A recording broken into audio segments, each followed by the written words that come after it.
Nellie Joe David. I'm Hiachid Atam. I'm a member of the Tono Atam Nation.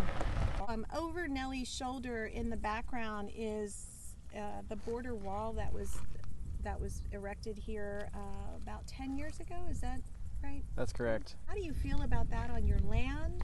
And how do you feel about the addition of a 30-foot border wall coming through here? Well, it's a big hurt.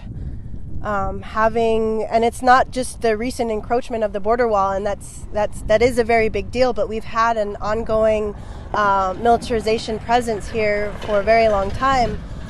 When they did install the vehicle barriers on park lands and throughout the reservation, numerous laws were waived. So there's a huge concern with the waivers of laws that are happening now, because there are many Atam out here in the areas where they are building that construction. And since they are waiving all the laws, our ancestors' bones are not being respected. The ongoing militarization has affected our lives in every way, shape, and form. We cannot enter or exit our lands without going through a checkpoint. We're often treated by Border Patrol as if we don't belong here in our own lands.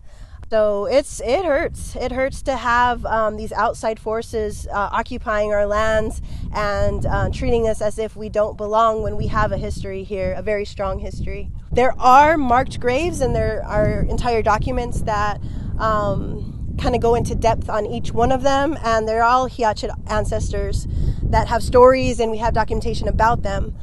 There are also more that we don't know where they are, because we've had such a long history. And that's what I'm talking about with the wall, because as they dig, they have repeatedly turned up artifacts and remains.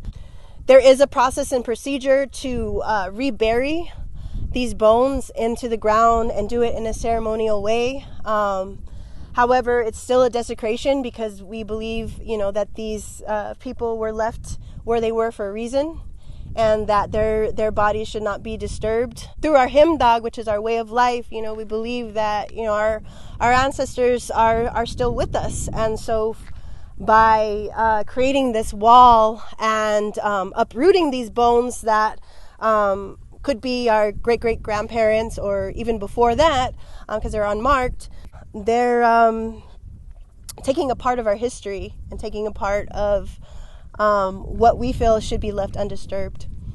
It's hard to describe the amount of devastation that this has caused to our people.